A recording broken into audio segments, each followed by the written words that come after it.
What message do you think it sends, Mr. Knowles, when our own government implicitly encourages this kind of anti-Christian animus? And I'm thinking in particular of the infamous FBI memo in which the Biden DOJ and FBI attempted to recruit informants into Catholic parishes, in particular traditional Latin Mass Catholic parishes. This is our government now effectively telling the world, you know, we think these believers are kind of crazy. I mean, we think they need to be spied on. These people need to be watched. You know, we need informants in the choir. We need them in the pews. We need them at Mass on every Sunday.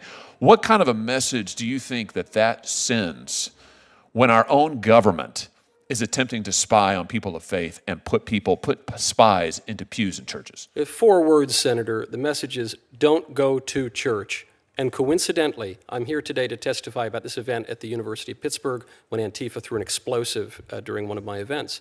The FBI reached out to me afterward. They asked if I would speak, and I said no, because the story had just come out that the FBI had been infiltrating Catholic parishes under the Biden administration. We know that the DOJ had been prosecuting nuns, had been going after pro-lifers, had been going after Christians broadly, and I couldn't take that risk.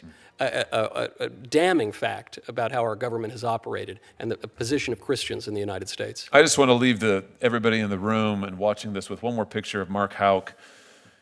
Speaking of pro-lifers, Mark Houck is a devout Christian who believes in the right to life of every American. Here he is with his beautiful family. Our own government sent an FBI SWAT team to this man's door at 5 in the morning to arrest him with guns drawn in front of his children. He was later acquitted, I might add.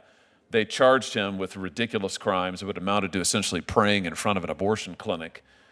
I think it's time for our government to do some soul searching. You talk about soul searching that needs to go on. How about the fact that our own government in the last 4 years used the FBI against pro-lifers, used the FBI against Christian parents, attempted to recruit spies into Catholic churches? When our government is doing this, is it any surprise that we see deranged lunatics out there shooting people like Charlie Kirk? Thank you, Mr. Chairman.